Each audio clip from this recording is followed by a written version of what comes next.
Hello, everybody. It's me again with something really interesting today. Today, I'm going to be showing you one of the maps of Black Mesa Corollary. So we're going to get right into it. This will be my developer's commentary on this, just to give you guys an idea of how I got the ideas and how this was exactly built.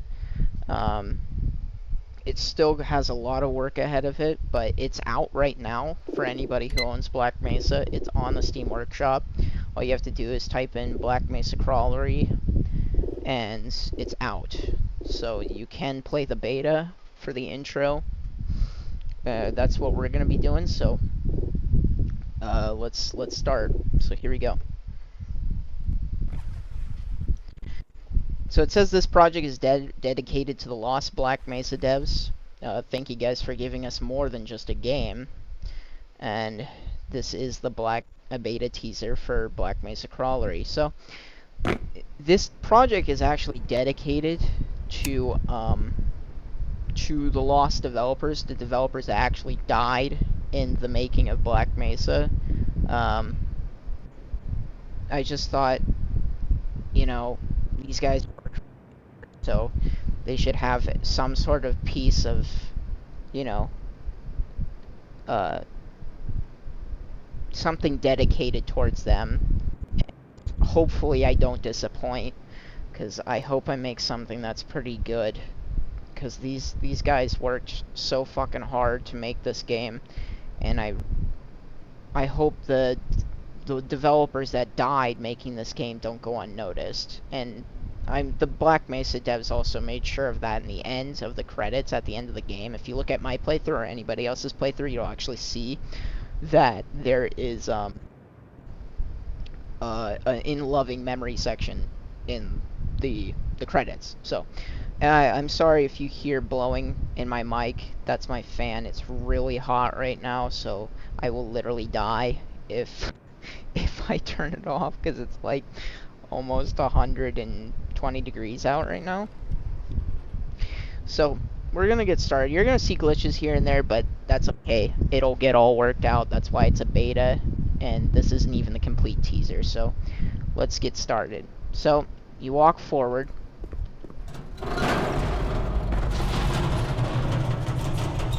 There's a scripted sequence for this to kind of shake. And then the music starts. It's kind of a calming music. So the idea of this area was that you're playing as Dr. Eli Vance. You're supposed to go in this area, and there was eventually supposed to be a scientist here at one point. And he was supposed to be giving you a background of what exactly is going on, indirectly. I'm sorry if you can't hear me over the music. I'll just wait a second. I'm not very good at commentaries, but I'll get better and better. Believe it or not, this wasn't actually a lot of map making, as there was a lot of coding and stuff that had to go into this, surprisingly, that I didn't even know I was going to have to learn that, but I did. So the area, you didn't just teleport here. There was supposed to be a door here at one point, but it's only an intro beta, so it doesn't really matter. There's supposed to be a sequence before this that kind of makes everything wrap together and makes sense, but that's not finished yet. So I just gave everybody this. So I kind of like this. The idea is that there's like kind of Zen life forms already taking over the facility, and it's only been like a couple days after the Black Mesa incident. But in Half-Life Alyx, we look at a globe early on in the game, and we learn that the U.S. is like completely abandoned. It's completely crossed off the fucking map of the globe. So I think the idea here is that because of that, I mean, one reason for that is that the Zen life form spread so fast and under like a couple days that the Combine just rendered that area completely useless, especially it being ground zero. It would probably spread pretty fast. Now, I can't really tell whether I like these decals or not, because they do stick, and it kind of makes sense. It's kind of like moss or something. But one thing I notice is that if you look here, and you look this way, it disappears because of the other side of this. And that's not how decals work. And I'm thinking maybe I could do a double-sided decal, possibly, or not. And right here, it kind of teases you with the little healing area. And you can't get to it. And I made it very detailed, like the screen's kind of, you know, bending and stuff. I made it a displacement and just kind of had it bend, like it was growing here, like this little thing. And it kind of just shoved everything out of its way. Nature kind of does that in real life, like trees and stuff. So I thought it would be appropriate. It kind of, like, Zeninian stuff shares traits of real life, you know, plants and stuff, flora and fauna. And you'll notice that you can't really get up on these. Like, you can try all day long and you won't, unless you, like, no clip. And that's because I have player clips all over the place to make sure that the player doesn't do anything ridiculous, like standing up on this or anything. I really tried to foolproof it as much as possible, but I'm sure people will find ways around it, and I'll get it fixed. And the cool little crystals, the glows have changed over time. They went from spotlights until I started figuring out about environment sprites and how they can glow, and spotlights and stuff. So got another crystal here. I like this little area. This area has gone through so many iterations, it's not even funny. Oh, I suck at parkour. So we're gonna continue here. There is a player clip right here, so you can't kind of jump up on that. And then you jump down, and the scripted sequence happens where your crowbar jumps down in front of you. And that all makes sense in time. Right now it doesn't make sense. Like, where the fuck did that come from? Why is it dropping to Eli Vance? It all makes sense in time. This is just an intro beta to kind of see how technically everything works. And I kind of like this. This kind of worked out a little bit. I like this. I like the idea of Snarks using a fire button thing as like a nest. I think that's really funny. I love the lighting of these plants. It's so cool. And you got more crystals and stuff, and it's kind of illuminating the area so it's not too dark. It makes the player feel kind of, you know, like we're in a shitty area, but at least he's, you know, it's lighting up the place. And obviously you can shove that into his mouth. I don't think he'll eat it though. And you're given flares to illuminate the area. Nope, head crab. You walk in here, and you can see that these areas are getting really overwhelmed. It's almost like caverns and stuff from Zen were teleported here.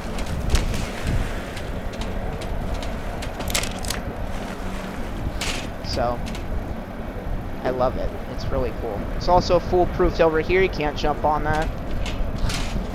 Try all day, but you shouldn't be able to get to it. Then you get early on, if you look hard enough, you'll actually be able to get Snarks. And the idea here is, since Snarks aren't used that much later in the game, and you get them later in the game, they're kind of redundant. You, like, never use them. Nobody ever uses them. So the idea is, if you get them earlier on in the game, maybe there's a chance that the players will actually use that. That's experimental, though. It might get taken out later on, so we'll see. Next thing. So, kind of walk through this area. The idea is that some of these crates are kind of sinking through the sediment and stuff. You can see some of them are kind of bent, kind of just sinking. This terminal's kind of broken. Well, not just kind of, you know. I really tried to make the rooms as detailed as possible with decals and kind of intricate geometry that'll all get better over time. Like I said, I've only been working with Hammer for about a month now, so, and I'm only one developer, so. And here's another crystal sticking out of the floor. And then when you pass here, another scripted sequence happens, and it's like,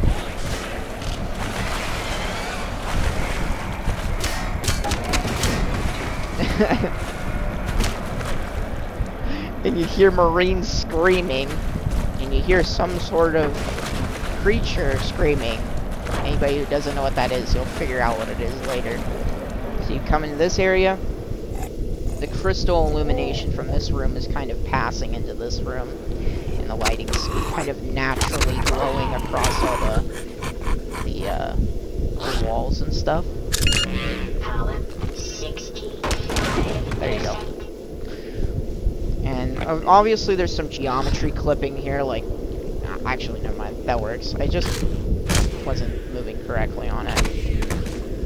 But I want to make the gameplay feel as smooth as possible while looking good and running well on most PCs. There's going to be some people who have issues with this because there's so many cube maps and stuff that's making the map look better.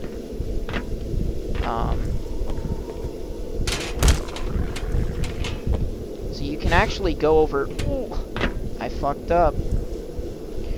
Hold on. Let's go back over here. You actually can... There's a lot of secret areas and secret things that you can kind of pick up. That's one thing that I really like about Half-Life games, so that's what you're going to be seeing a lot in this, is seeing secret areas where you get rewarded heavily for searching them out. And it'll make you search more. That's something that Half-Life 2 did a lot, and I think it worked pretty well. Obviously, the achievement portion of it was pretty annoying, but just finding stuff was fun. It extended the life of the game as well. So you can actually choose whether you want to take the low end or the high end. In this case, we're going to take the high end. But if you're good enough at parkour, you actually can take the low end. But either way, you can get to the low end. High end, you can't get to, unless you take that specific entrance. You can go back here, and all that ammunition you've been collecting over time while passing through these tunnels, you can finally grab your pistol here. Or you can go over here, completely miss that area, miss the extra ammunition, and grab the one over here. But I wanted extra ammo, so I went for it. This area has gone through a lot of iterations as well. One thing that I will be releasing is beta maps, like early alpha beta maps, so people can actually see how these maps were built over time. And this guy is a force to be reckoned with, but... So the player kind of moves through here, realizes that there's a gate, and there's like, oh, I can go through here. Oh, some dumbass parked a forklift here at a fit of peak, so we're going to have to go this way, or try and find a way up. So the player kind of looks around, sees that there's a lot of crates kind of stacked up. He's like, whoa. Okay. I do apologize if there's a lot of parkour in the early versions, but this is supposed to be an intro. It's supposed to be teaching you basic movement and stuff.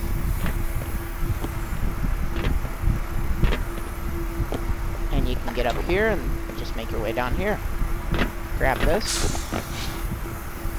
Grab that. And then you can move on. Then you hear gunfire in the background, kind of like these machine gun shots. Here, another one. You get to discover this cool little cave that seems to have integrated itself into Black Mesa. There's a secret little health thing over here, some ammo.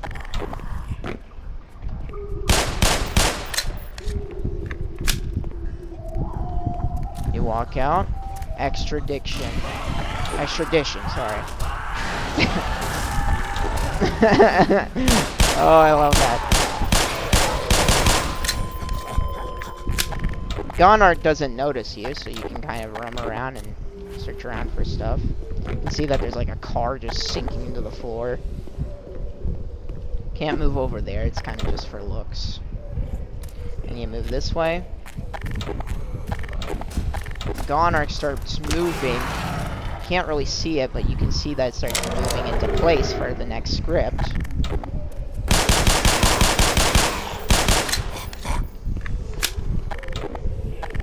And then we begin the next script.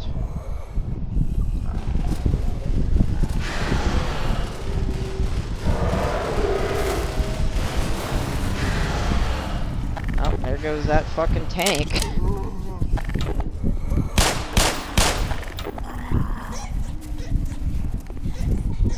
And obviously it didn't look that amazing, like the Goner kind of clipped on it a little bit, but trust me, this will all get fixed in time. Like, it's honestly amazing that I was able to even pull off a scripted sequence like that.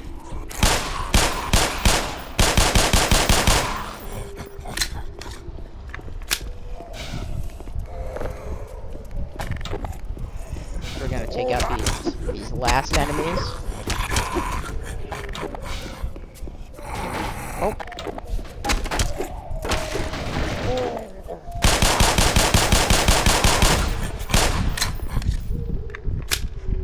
Yeah, you gotta get up onto this truck.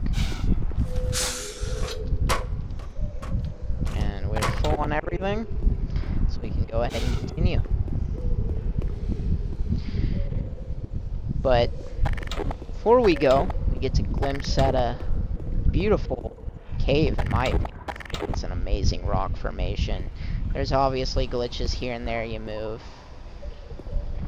Yeah, there's like some texture glitches and stuff, but that'll all get fixed. And you can kind of see that the sky is just like in Zen. And there's actually a story element that will be implemented later on in something that hasn't been touched upon. And I call it Zen mirroring. And basically, the portal storms that were opening up from Zen that allow the Combine to pass through, and thus the 7-hour war begins. The portal storms became so crazy that a phenomenon known as Zen mirroring happens, and that's where the sky starts to actually show a mirror image of Zen. So right now we're in the far lands of Zen, so this would be like way out from where Gordon was actually at, because there's just asteroids and that's it. But we will slowly get closer to that area. But Zen isn't actually here, it's being mirrored from a different area through a portal. So we'll talk more about the phenomenon, and we'll talk more about the story later on. Right now we're just kind of I'm just kind of showing you some technical how everything works and stuff. And this looks like garbage. It doesn't look very good. It was very quickly put together, but it will be fixed later, I promise. I know it looks like shit. It's just to get you by right now. But otherwise, I think it looks decent. But I got a lot of work to do, a lot of work. But we're gonna go ahead and end the beta now, so we're gonna walk in here. You're supposed to be able to go through this door, but I put a clip, and it ends. But later on, you will be able to go through that, and then map load will happen to the next map, and then the next, and then the next, and then next chapter starts, basically. So, thank you guys for watching. Please stay tuned for more information on Black Mesa Corollary. I will be releasing more stuff, more information, more maps, etc., and more images, more screenshots, whatever. Will be coming soon. You guys got to give me some time. This shit took a literally hundreds of hours just to make this map and bring it to this point, and it's not even completely done yet. So thank you guys so much for watching. I will see you in the next video. If you have any questions, just message me on Steam or message me on YouTube, whatever. Thank you so much. I will see you guys soon.